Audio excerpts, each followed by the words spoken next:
Welcome to Beyond the Frontline podcast, where your hosts, U.S. Air Force veterans Dianna Hoffmeyer and Jay Johnson, will help you transition from the front line to the home front.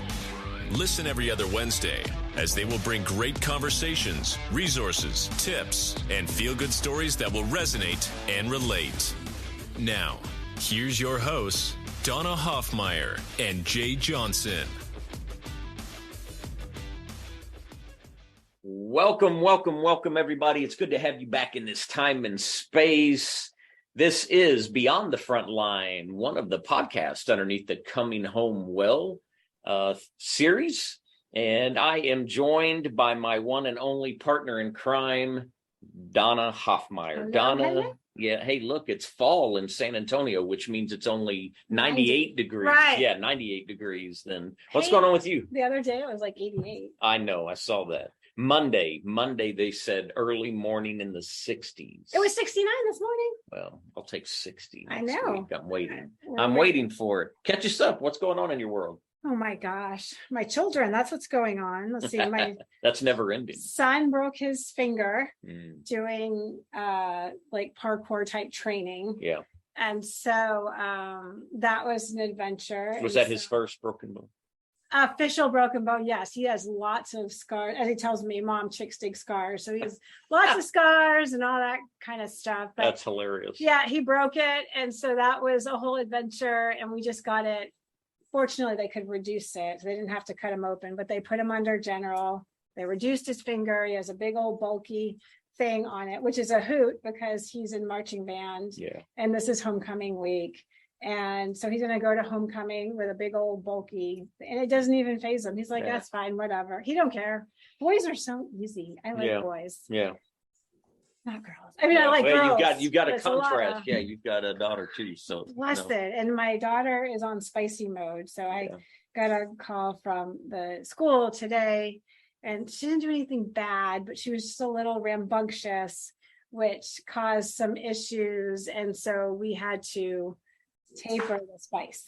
Is that a good way to put it? Yeah, I'm tracking. Oh my Lord. So it really has just been about kids, and I honestly barely worked in my business the last week and a half, because guess what? When all this goes down and the finger breaks and everything, where's my husband?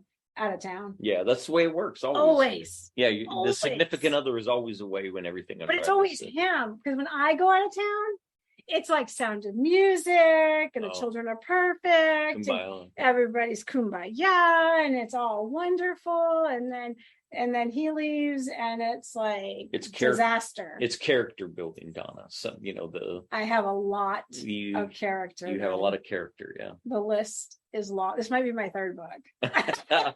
Hilarious. All right, so what's going on with you?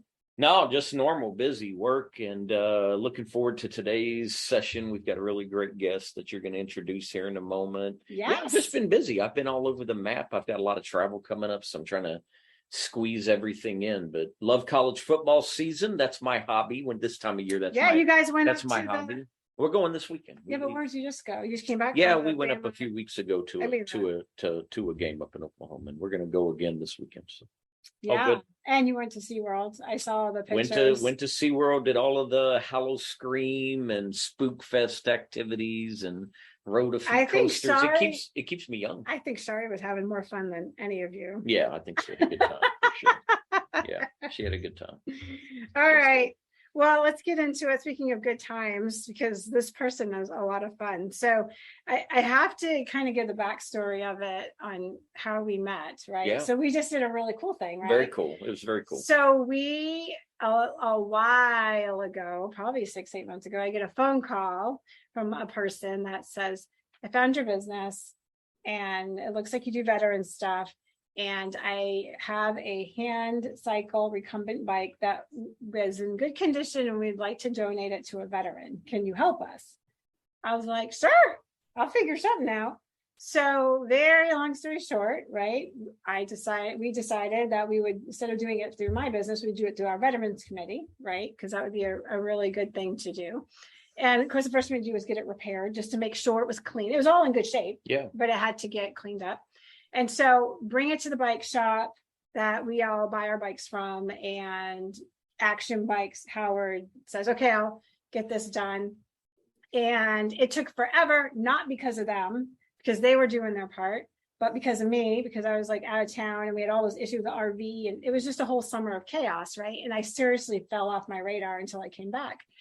And so I get a hold of him again, and I was like, okay, how is it looking? He goes, well, it's good, but I need to know how we're making this look. Is this going to be for competitive level? And I said, well, I don't know. I don't have a taker yet. Yeah. And so he directs me towards a nonprofit called Operation Comfort. And he goes, these guys do adaptive cycling. Maybe they can help you. So I reach out to Adaptive Cycling and I get a hold of the executive director, Dianna Sisnero, which is also our guest. Yes. And her and I became like fast friends. I swear to God, the first phone call was like an hour. And we were just talking about everything and anything. And she goes, let me do a little research. And she goes, I don't want to take it ourselves because it becomes our asset.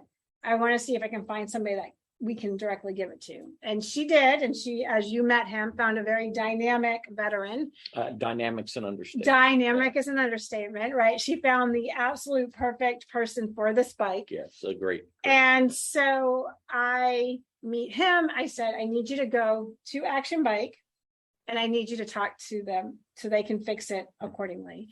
And sure enough, the Howard again says, oh my God, did you meet this guy? And I said, I have. And he goes, this has to be done for a competitive level biker. He rides 80 to 100 miles in a session. I'm like, yes, I know.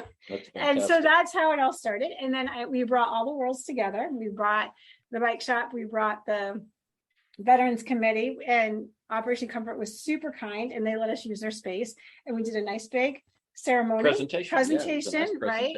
And we had the veteran there, and and then boom, we came together. And then we find out that they're getting ready to launch a large fundraising initiative, and I went, it couldn't be better timing. Yeah. So by the time this actually airs, it's actually perfect because they will have already launched this. They're getting ready to launch as of the recording, but by the time this airs, it will have been launched for about a month and a half. And so this is a nice little, let's keep it going, podcast. Yeah, so, get some momentum, get them involved. Yes. So the nonprofit is Operation Comfort, and the executive director is Dianna Sisnero, as I had said. And she has an impressive background. Like, I'm looking through the bio, and I'm just going to kind of summarize this. She has been with this organization since 2007. Now, she's not the founder. The founder is actually Miss Janis Roznowski. And I'm just going to give you a quick little background on Janis, because she's pretty cool. And I actually heard her story a lot, like a long time ago, like very briefly, like she was telling us about it. I was like, God, that's familiar. She was an airline stewardess. Yeah. And she worked craft missions. And I don't know, for the audience, craft missions were basically, they took civilian airlines and they took people deploying. Yeah, they contract them. They contract it, right? And they fly them into country, drop them off, bring them out of country. So they're Patriot Express or something. I'm trying to think about what we called it. BWI, right? Out of BWI, that's right. Right. And they've done some really cool things, like when there's been humanitarian things that actually came in through Lackland before. Oh, that's cool. When I think it was Hurricane Katrina, if I'm not mistaken, they launched some crafts to get them up to Texas, and Kelly Field jumped in. So crafts, a lot of people don't know, they're very unsung heroes because they're really doing a lot of work for us that the planes, our planes, are busy doing other support, right? They're doing the operations and they can't do all of it, right? So Janice was one of the stewardess that was doing this. So she, if I just say this in summary, she saw a lot, right? Maybe not directly, she wasn't like medical or anything like that, but she saw these guys coming back and she's like, wow, we need to do something, right? So she actually started by just visiting them at like Landstuhl, and she would go support them and just kind of offer her emotional support, like be there. It morphed over time, and I'm going to get this part wrong, and Dianna will correct it on it, but they started in a different way first, and I'm failing to remember where they started out as, but they started in one. Oh, I know what it was. They were doing Fisher House stuff. They were like redoing they were renovating, or in the hospitals. I think they were renovating in the hospitals, and they were doing areas to make it nice for the veterans, that they would have just like a nice place to be. So it started there. Over time, it ended up going into what it is now, which is an experiential, how do you say that? Experiential program. So they do all kinds of things that the service members or the veterans find interesting. So they do woodworking, they've done cars, they've done all kinds of stuff, right? Yeah. So, and I'll let her get into the details of it, but they morphed into that. And now this is where they're at, right? And one of them, adaptive cycling, right? That's how we found out about our veteran. So that's the background on where it's at. Now, Dianna has been with the program since 2007. So she's been early on. She's worked with Janis like this whole time. And before that, she actually, her then husband was military. They were at Fort Drum. She did things with the family readiness group, and she worked with families that were transitioning. So she kind of had some of that working knowledge, right? She's from Texas, and she ended up coming back, and her husband was kind of like, surprise, you're getting medically retired. And so they're like, whoa. So they make the move back to Texas, and she's from New Braunfels, moves back kind of to the greater area. She always did something with nonprofits, and she always had like a variety of backgrounds. So she's been a teacher, she's been a social service assistant. She's also been an assistant program director. She's worked a lot with children and families in low-income communities, different children with different abilities. And then, of course, she's done a lot with the service members. So now in this program, right, and her mission is to help the wounded, ill, and injured, right, all the disabled veterans, and to help them, keep them actively engaged in their healing. And that's what this nonprofit does. So she's very busy. I've talked to her. My goodness, I don't know how she keeps up, but she is married with, I think she has 3 children. I'm sorry, 6. Four children. Am I correct? Right. And 6 grandchildren. And her youngest one is 5 years old. So she's still a busy lady, very, very busy. And she has 6 grandchildren. So I am going to introduce her. Welcome, Dianna Sisnero. We are so excited to have you on this program. And I probably kind of went into more detail than I should have. Jay was like over here telling me, save some for her. But I mean, we just talked so much, and it was just, you have such an amazing background, and you're doing so much. And we've seen the place. I mean, it's pretty incredible. So welcome. How are you? I'm good. Thanks for having me, Donna and Jay. Meeting you has been a blessing for sure. And no, you didn't go into a lot of detail. I probably could sit here and talk forever and give you more detail, but that is the whole goal for me, is that you just were able to deliver exactly what we've done since 2004 all the way up till today. And that's great. That's what we want people to know and learn about OC, so that they can turn around and tell other people, right? And so, and I am truly busy. When I met Donna for the first time, and she talked a little bit about herself and about the couple of books that she's written, Warrior to Patriot. The first time that I saw that book, I thought, oh yeah, I was supposed to meet this lady. Because in that book, if I had that book during our transition out, it probably would have helped. So, I always believe that people come to our organization for a reason, and that we cross paths for a reason. Mm-hmm. And, I did get a chance to read some of that book, and there's a connection there. And I appreciate that you wrote that. And I hope that people will take a look at it. And Jay, man, I'll tell you, the first time I met you and I heard you speak, and being invited out to your chamber gathering was an honor and a blessing. But being a veteran, you can speak to things like no one else. Mm. And I love your introduction, your follow through with the home meeting, very professional. and you're a great advocate for veterans. So thank you very much. Thank you.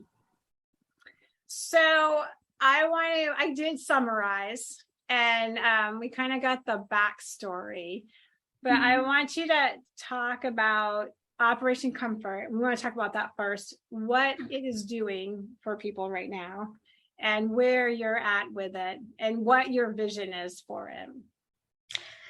Okay, so as Donna said, it's truly grown over the years. So I always say we have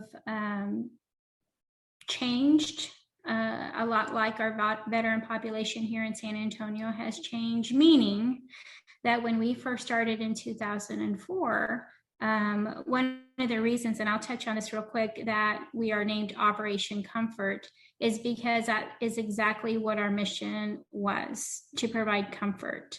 And so although a lot of veteran organizations have maybe warrior or military or something in them, we don't, because at that time, our mission was to provide comfort and support. So as I'm right, just to clarify, provide comfort and support to the families. Yeah, directly to the families. So when Janis first came to San Antonio, even though she had been visiting Landstuhl to provide, support there, her home is in Austin, in a small town called Lago Vista, and her husband currently live there. She drove into San Antonio. She said, I didn't even realize, Brooke Army Medical Center was there. I could have been visiting here locally. But when she did, she came, and let me tell you, she made an impact. One of the first things that she found that there was families coming here. So imagine at that time, we had very severely wounded service members that were coming through. We had single, double, triple amputees, gunshot wounds, burn patients, traumatic brain injuries. And that's one of the reasons that if you ever come to San Antonio or you live in San Antonio, you'll see what's called the Center for the Intrepid. That's one of the reasons that building was built. You'll also see right next to it is a Fisher House. When we first started providing support, the Fisher House was just kind of getting started, and the place that the families were going, it was kind of a hotel that's there. That was part of the Fisher House there, and families were staying there. So can you imagine getting a call that your son or your husband or your daughter had been seriously wounded and they were being transported? What do? You have to pick up everything and go drop everything you have at home and come somewhere you've never been. So after Janis started seeing quite a few of the patients' spouses or mothers, they were bedside and they didn't want to leave their service member. So at that time, Brooke Army Medical Center, it's a military hospital. She wanted to change things and make things more comfortable for those families. So she came in, crazy haired lady. That's what we always called her, the gray spiky hair. They were like, hey, lady, what are you doing here? And she said, well, I'm just here visiting. She was bringing cookies and sandwiches and you name it to some of those families. But she said, I really want to make a difference. How can I do this? This is what I want to do. I want to redo these waiting rooms so that when these people are sleeping here because they don't want to go back to the Fisher houses, maybe their service members very critical and they're afraid to leave the hospital. So they said, we have to be a nonprofit and you have to submit a proffer. Well, how do I do that? Well, you have to be a nonprofit. So she said, okay, well, I'll be a nonprofit. So a lot of people, Donna, we talked about this briefly. How do you become a nonprofit? So Janis, we had quite a few calls and, hey, how did you do that? How did you figure out how to become a nonprofit? Well, I Googled it. So you Googled it. Yeah, just figure it out and you do it. When you want to do something, you just do it. And so many people would call and ask how she did it. And she'd say, I got a seat in my pants. So I just went into Google and I figured it out. I did the proper documentation. And, Janis used a good portion of her retirement money to start Operation Comfort. And out of the great people in the San Antonio area, big time supporters here locally, that's why we're Military City, USA. She raised the money to redo a lot of those waiting rooms there in the burn unit. We also did, I don't know if I mentioned this, a tranquility room there in Brooke Army Medical Center. That small tranquility room was just a small room where doctors and nurses could go in, just relax. There was a couple of recliners in there, some soft music, lighting, to kind of just take a break, because some of the things that, some of the surgeries and some of the things that they saw were pretty traumatic for them as well. Yeah. And so that was their place to come and relax. So providing that, that turned into providing financial assistance to a lot of these transitioning service members and their families.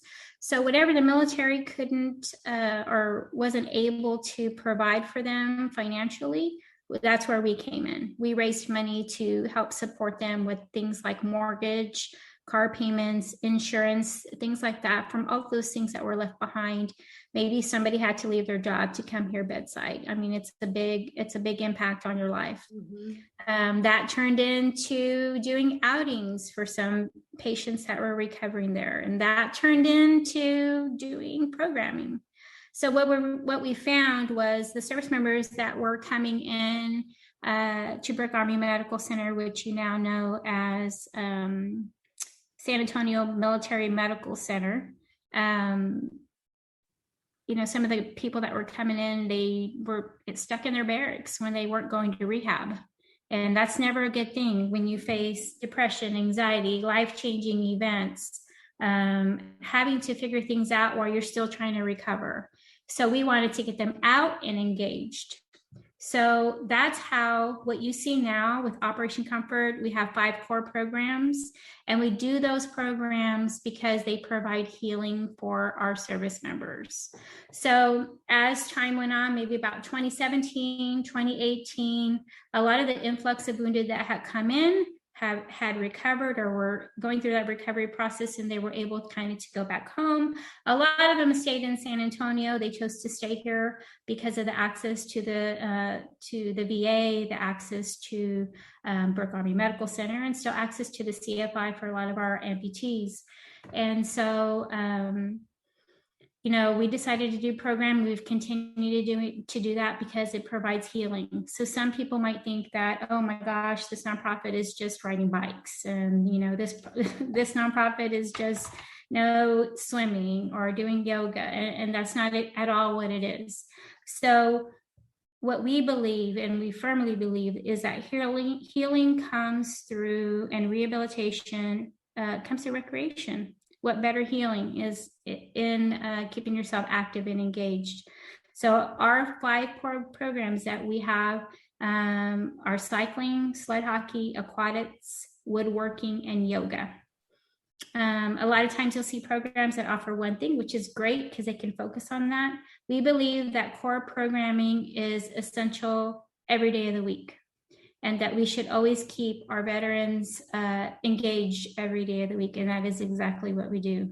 So during the week, we can, Mondays are typically for training rides, or maybe a clinic or an event.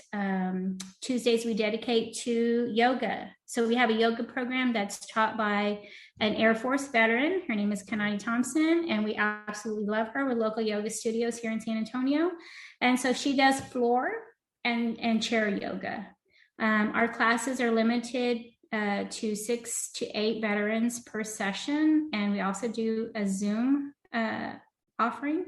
And we do that to provide more one-on-one adaptions. So every single time someone comes in, everybody has a different limitation, and she accommodates them by providing that session and doing all of the accommodations needed for whatever class she's teaching that particular day. One of our other programs, which you both got to see in our facility, is cycling. And so I have a fleet of 75 plus bikes. Quite a few of them are adaptive. We have hand cycles, recumbents, uprights, you name it, we have it. And the reason that we keep a fleet of bikes is that because veterans can't always afford to purchase adaptive equipment. It's super expensive. Yeah. And so we provide that for them, not meaning we buy bikes for lots of people, but we do provide bikes so that they can come out and do their rehabilitation, come out and be around other service members, ride a bike, be outdoors, get their mind on something different other than being inside. Every veteran that comes through our door that rides with us is fit for a bike. Should never put anybody on a bike that isn't fit for it, because everybody has a different limitation. So they come in, they get fit, they can sign up to ride with us on Wednesdays. We transport that bike out to them at their request, and we ride. So we have a beginner, an intermediate, and an advanced group. And we ride every Wednesday at local trailheads here in San Antonio. We also have a sled hockey program. Our sled hockey program, who does sled hockey in Texas, guys? How many times have you seen people on the ice? And so that program started at the want of a veteran who decided to want to play sled hockey. So there we were playing sled hockey in Texas. And so we have raised up 5 Paralympians through that program. 2 are still on our team. All 5 of those veterans have gold medals. 2 of those veterans are still on our team, have 3 gold medals. Wow. They've also achieved, world championship medals. So that's our sled hockey team. That's here in San Antonio. We do aquatics, so we do swim at a local natatorium, Alamo Heights Natatorium.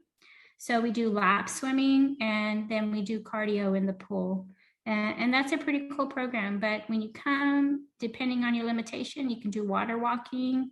There's a variety of things that you can do in the pool, and they are all very therapeutic. We have a woodworking program, which you saw.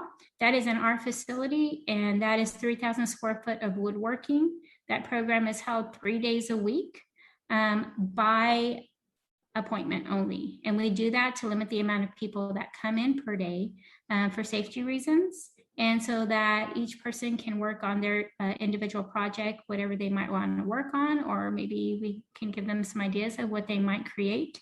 Lots of cool things have been created in woodworking. And that program in there, that's a woodworker's dream in there. You think? Yeah, it's got everything. It was impressive. And the whole, I know the audience can't see this, but they needed was not ventilation, but a system to the chips and the sawdust there, because it's dangerous when you have medical. And the nurse, right? That's what I pick up on, right? And because I saw all this and I was like, my God, the dust. And then you start looking, and there's this entire PVC pipe made system that, right, Diane, there was a need, and your people were like, we're going to fix this. And they did it themselves. So the medical people there are not inhaling the dust or getting in their wounds or, something like that. It was incredible. I was like, that is so awesome.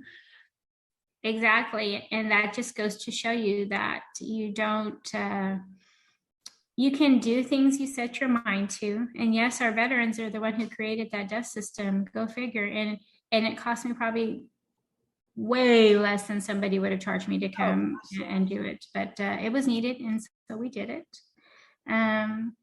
So those are our core programs. We also do clinics. We do hiking clinics, we do sled hockey clinics, cycling clinics throughout the year, and then we do 2 fundraisers per year. One's a 5K and one is a car show on Memorial Day. So we do a lot of things, and again, we do those for the same reasons. And so we also provide support to the local VA and the Soldier Readiness Unit, SRU. It used to be WTB, used to be WTU. Now it's the Soldier Readiness Unit. And so they bring some patients out, and so does the VA. They come to our programs and use that as part of their therapy. And that's how we get, people coming in and being introduced to Operation Comfort, and also by word of mouth. So cycling can consist of maybe up to 30 veterans that come out at one time to just our cycling program. So the need is there for the programming, and we're going to provide it, but we can't do that without people who support us. Well, Definitely. I want to point out one thing, because I know Jay has something to ask too, but I just want to point out one thing is that, and emphasize that you guys have evolved by the need. And I will point out one of the things that you had showed me, that you guys used to have an automotive where you guys could restore cars. You have that really cool Army truck in there that you're going to auction off.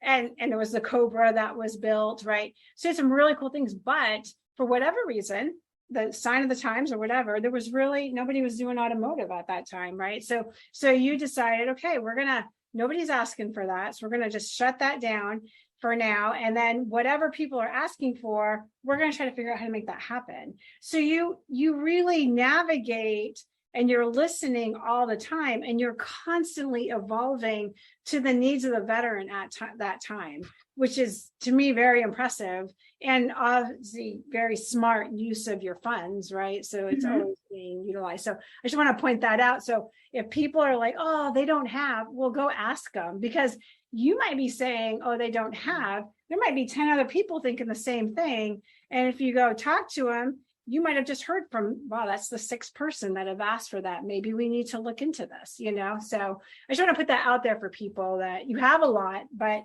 doesn't mean that something else couldn't evolve from it. So that was my piece. Absolutely. No, Absolutely.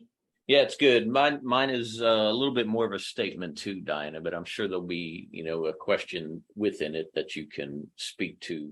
When you were talking about the adaptive cycling, I mean, one of the things I took away, our listeners heard you say you've got 75 bikes that are, geared different ways, able to support anyone based on their needs, essentially.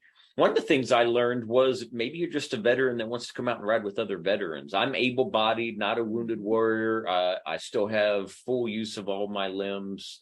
Most days. Yeah, most days. That's true. I'm senior. But what I heard you and the team saying, because you do have a team around you too, a small team, but you've got some really amazing people around you. We could come out and participate in a ride, right? Also go through the fitting. Absolutely. And then get out and do a ride with them. And they have their own person there that does all the fitting. Yeah. And you met Jorge, because we have to give a shout out to Jorge, because he has like the coolest mustache. Yeah. So look up on their website, because I'm sure his picture's there somewhere, and go check out his mustache, because it's like rocking. Yeah. So if you're a veteran, yes, you can absolutely come out. It doesn't matter on your ability. Yeah. When we first started, the money that we raised was specifically for OIF, OEF, OND, wounded, ill, and injured service members. Right. That was at the very beginning. And the reason that we focused on that population of service members is because that's where the need was. And that's how our organization first started. So with anything, we evolve and we change with time, and we transition just like they do.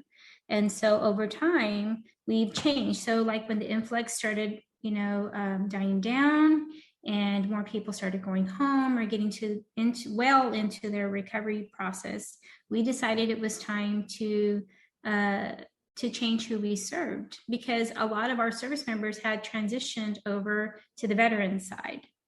And so with that being said, then we had to change our mission. And so now our mission is to help all wounded, ill, and injured service members, whether they be active duty or veterans, of all branches, of all eras, with all abilities.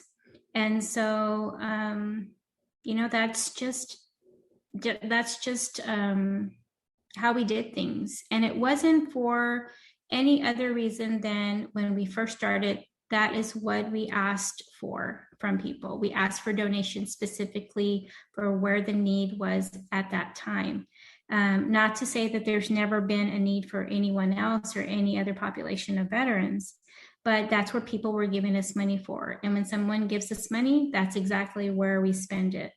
And so when we changed who we helped, then we could say, okay, if you donate to OC, this is where your money goes. And then we kind of expanded. But doing that, guys, I will tell you that I have learned so much. And, when we did financial assistance, I did financial assistance for over 14 years. and it was more transitional assistance to get the service member through that hard time when they were coming out of the military and transitioning over to the civilian side, because that's not easy, guys. You're used to one way of life, and then you have to transition over and figure out how you're going to continue. And so doing that, I got so many calls from service members from other eras, Vietnam veterans, from Desert Storm veterans. And because of what we received those funds for, I could not allocate that money to do grants, which sucked, guys. It really did, because I knew the need was there. And that's one of the reasons that we changed our mission and we decided to branch out, because it's only right that we help any and all service members and veterans, because we should. If you look at my bio there, Donna, you'll see on the very bottom of that a quote.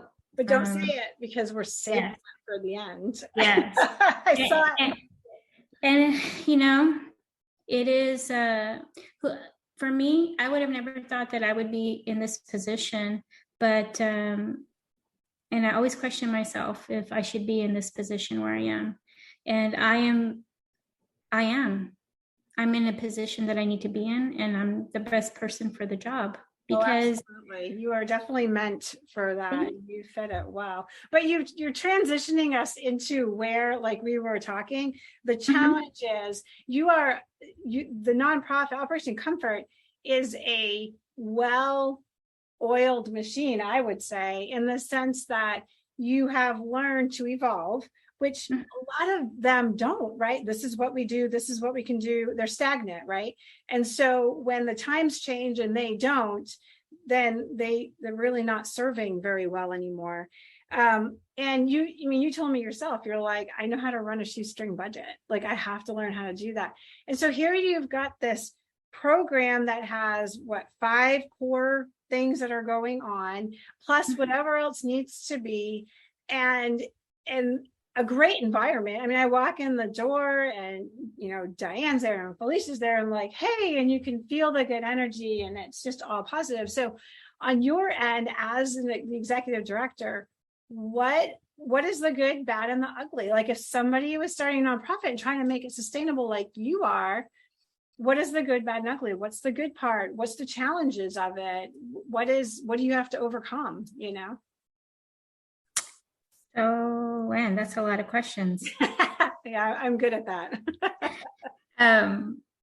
So let me just first say, when I say that I'm the best person for the job, I am very much the person, and any veteran will tell you, if you haven't been there and done that, then you don't know. Right. So I have seen some things, and my family has personally been through some things, and I've been on the other side of the desk. That's what I always say. I've been on the other side of the desk. Mm-hmm. And so myself and every single staff member that I have has been there and done that. Meaning, we always have a military tie. We medically transitioned out of the military and went to the VA side of the house. Felicia, who works for me, is an awesome person, great wife and mother, but she is also the wife of a wounded service member. Moses, who works for us, is a wounded service member. Vic, who works for us, is a wounded service member. Jorge, who works for us, is a wounded service member. And Diane's father, and some of her family members were in the service. So you can have any kind of degree that you can think of, but until you've been there and done that, you can't get that personal understanding and touch. I agree. And so that's why we work.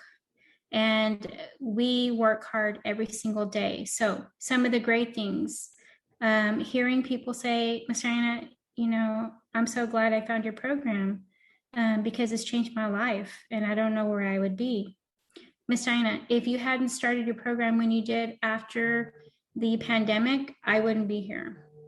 Ms. Dianna, I found a family here. I don't have anybody. I don't have anybody at home. My family's not here anymore. My family doesn't support me. This is their family. So swimming pool party we had. Ohana means family.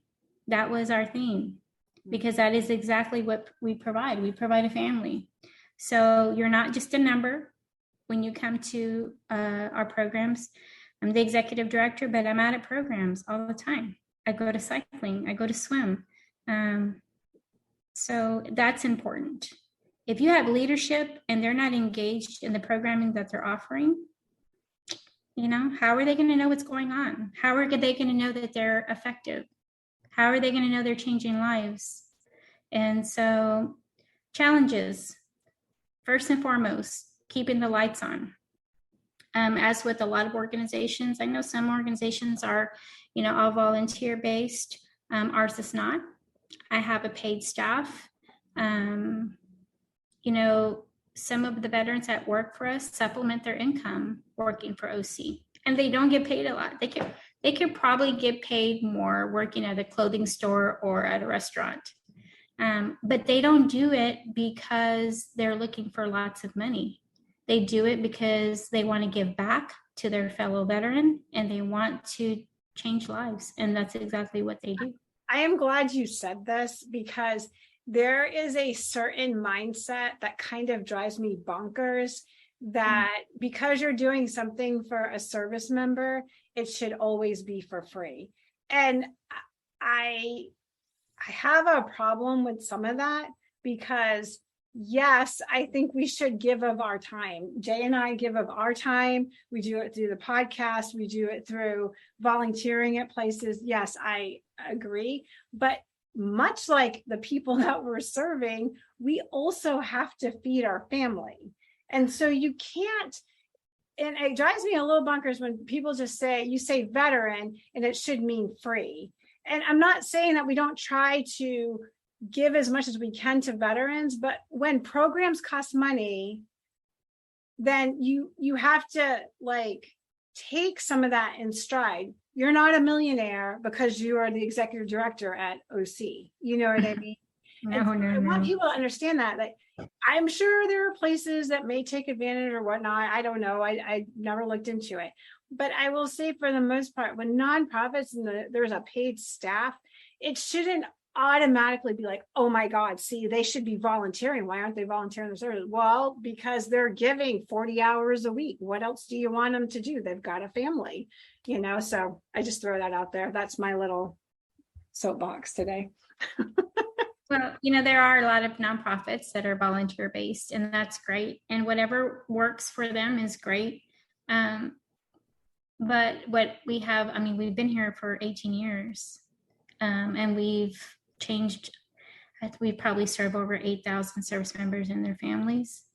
And so we've made a difference, and we'll continue to do what we're doing. I only have two full-time staff, two full-time people on staff, and that's myself and one of our adaptive sports coordinators. Everybody else works part-time. But man, we do a lot. And again, we don't make a lot, we don't expect a lot. But if you work in the nonprofit world, that's something to expect. People who work in the nonprofit world don't do so to make lots of money. They really don't. They do it to make a difference in our community, and or because they believe in what they do. And that is certainly what we do at Operation Comfort. No, I like it all. It's everything that I saw when we were with you last week, and what you're sharing here. Your heart is on display, Dianna, in not only in what you say, but what we've seen you personally do, you and the team. I think that part's really amazing. And what we're bringing you today, for those of you that are listening to the podcast, we're really trying to open your awareness, because there are organizations out there that are on the front line every day supporting our veterans, which we know, Donna and I know, a large portion of you listening are veterans, but that's not exclusively true. We have others that just have hearts for veterans, and they tune into this podcast. Operation Comfort would be a great place for you to get involved and engaged. And you may think, but Jay, I'm not in the San Antonio area. That's okay, because you can go up to the website and you can get in contact with Dianna and her staff and and they can share with you things they have going on. We've got an event next week as y'all launch, a new initiative that we're going to be at and supporting you all. And we're excited to get out there and be a part of that. But there are so many ways to give. And so I think, Dianna, what I would ask you is something I asked you, a week and a half ago, probably. What's your greatest need? How can we help you the most? Not just meaning Donna and I. We're here. We're with you. All the listeners. How can we help you? I thought about that, Jay, and I knew you were going to ask me that question. And I maybe wasn't so prepared then. But, just like Jonna said, I do keep a very, what is the word? Lean budget. Because you can do so much. You can do so much if you just watch your budget. So when you think about OC, you don't see us everywhere, right? But we've been around since 2004. But we certainly don't put money into things that make us well known. That could be our downfall. You're not running a national ad campaign that I can catch, on a local news station, right, when they're on commercial. No, and you know what? I would love to bring awareness, but that's not where we put our money. As a matter of fact, next week at our fundraiser, or the launch of our Everyone Knows a Veteran campaign. I'm sorry, I'm looking at my other thing, so I lost my train of thought. We are focusing on, the reason we're doing that, one is to fundraise, but we're inviting our donors, our local supporters, and actually we're going to have some people there from different medical facilities here in San Antonio that we support. Our veterans are going to be there that participate in our programming.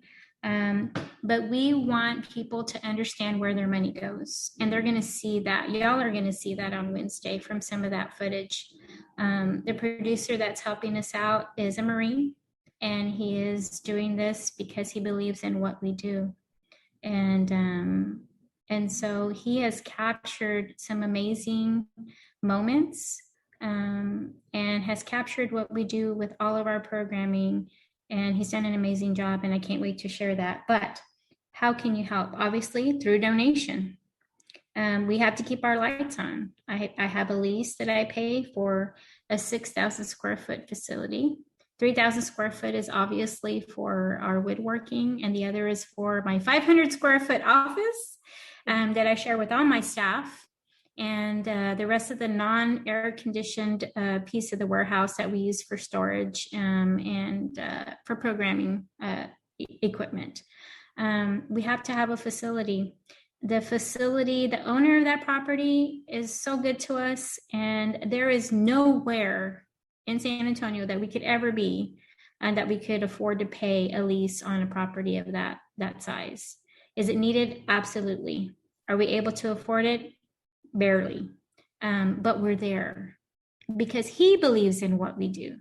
So donation of services. If you own a business and you can donate product or services, those are all things that we could use. Referrals, referring people to our program. If you're a veteran and you want to come out. If you are a veteran and you know somebody who might be interested, send them out. Volunteering. We always need volunteers for our 5K that we have every year. We did that at Bluebonnet Palace there in Selma. It takes a village, and that is one of our biggest fundraisers for the year. We do that once a year. Advocacy and awareness.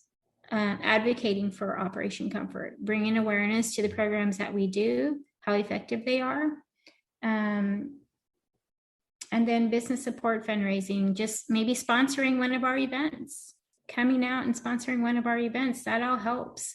The fundraisers that we do, when we do a 5K, the money that comes in, of course, would be from participants paying their fee to come in and do a 5K, but more so from sponsorship. So we rely on the local community or San Antonio surrounding areas to support us by sponsoring, and they in turn, obviously, are recognized for their sponsorship. They're coming to our event next Wednesday. And they are now a part of our Operation Comfort family. They help to continue what we do. And they support us financially in any way that we need. And that's so very much appreciated. Just like other nonprofits in San Antonio and the surrounding area, we're struggling. Nonprofits are struggling, guys. And we have to do better. Like we really do. The fundraiser that we are going to be doing, that will start, our initiative will start 1 October through 31 December. We are trying to raise $100,000 in 100 days. And if 10,000 people gave $10, we would have $100,000. I don't know that we'll do that, but we can sure try. And by listening, researching our nonprofit, and showing your support, hopefully we'll get to that goal. Excellent. So for the audience, it's important, people are like, oh, I want to get involved. It's there. There is so much out there. I think there's some ungodly number, like over 40,000 nonprofits just geared towards veterans on varying levels, right?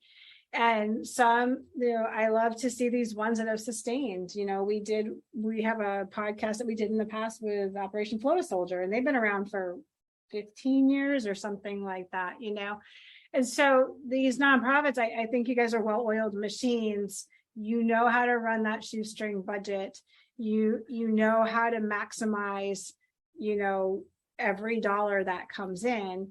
And so I just want the audience to know that, when we bring these people on, it's because we've already talked to them. We see what they're doing. They're tried and true, and we support them. I mean, we've given some time where, we're collaborating. Dianna and I are actually collaborating on a couple of things. So we believe in them. And so we hope that, our word is enough for you guys to look into it and either volunteer some time, volunteer, donate, or whatever that may be, sponsorship.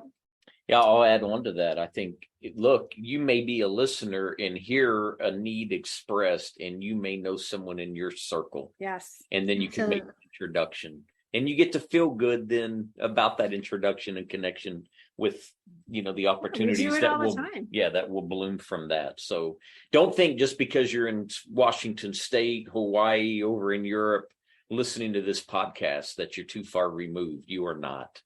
There's an opportunity right here with Operation Comfort. Absolutely. So, all right, you ready to start landing the plane? Yeah, I think, I'll just share one thing before I turn it to you to do that. And Dianna, we'll give you a chance too for a last word. I think what really stands out to me, Dianna, is when you are faced with an unknown, when you have your heart, your mind, your spirit set on something, you don't ask the question, can I?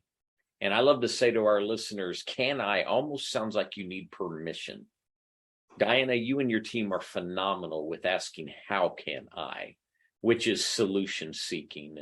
And that's what I've heard and seen for myself in getting to know you and the mission that you all at Operation Comfort are out there on the front line doing every single day. So I just want to say from the bottom of my heart, thank you for everything you're doing for our veterans, for families, for a cause, for all the right reasons. And you do it so professionally, and you are a patriot, my friend. So thank you for that. Thank you, Jay. I appreciate that. And thank you, Ms. Donna, for having me on. Thank you both so much. Y'all have been such a blessing, and by God's grace, we'll continue what we do every single day. Absolutely. Because healing never ends. So at this point, now you get to say whatever quote you want. That's why I held you off. I'm like, I knew you wanted to do it. I'm like, wait a minute, we're going to do this at the end. So please, whatever last words, quotes, thoughts you have, this would be the time to place it. Well, let me pull it up, Donna, because now you put me on the spot. But when I read that quote, and y'all can feel however you want about, politics or certain people in politics. Words, right. Yeah, they're just words, but these are powerful words for me, and words that that we should all remember. So my favorite quote is, "We must ensure that our veterans are given the care and support they so richly deserve."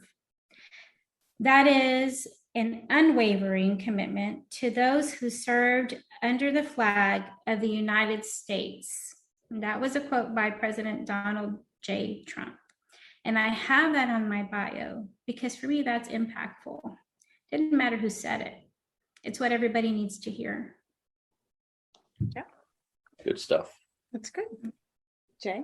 No, that's good. I am so enriched by having had the opportunity and now many opportunities in front to get involved in support. So really, really good session. Dianna, again, thanks for your time more than anything. Yes, you're a busy lady, and to take the time to do this is phenomenal. Yes, all right. So my last verbiage, it is a little quote, and it's Gandhi's quote: "You must be the change you want to see in the world," right?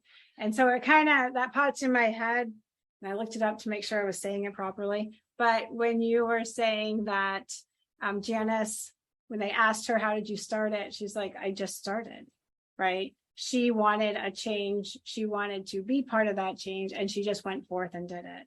So for all our audience, there's no right way to start anything. There's just a way to start. And you can ask questions, and we have Google and Alexa and Siri and Fred and Barney and everybody. Somebody's got an answer somewhere, and it's just your job to ask and then filter it and see what works best for you, right? Because we all are going to have different ways. And we've done this whole series on entrepreneurship and startups and different aspects of it. And I hope what the audience is seeing, if they've listened to all of these, is that they all have started different ways, right? Everybody started a different way. But what I noticed, if there's a commonality, is that they all had a vision, and they all had unwavering determination, and they were going to figure it out. And so that's what I offer everybody. If you really want it, you're going to figure it out. Agreed. Right? So, all right. Well, I think we're at the end of our program. And so for all the audience, thank you for sharing time and space with us. Dianna, thank you so much for who you are, what you are doing. I do agree that we were all brought together for a reason. I know that we will have lots of future discussions and collaborations. And on behalf of Beyond the Frontline and our parent, Coming Home Well, we wish all of you a wonderful, wonderful week. And please, please go forth and give some of your time. You'll be amazed at what happens. Take care, everybody. Thanks for listening to Beyond the Frontline, a podcast of Coming Home Well. Join us every other Wednesday. And if you enjoyed this episode, please share it with others, post about it on social media, or leave a rating and review.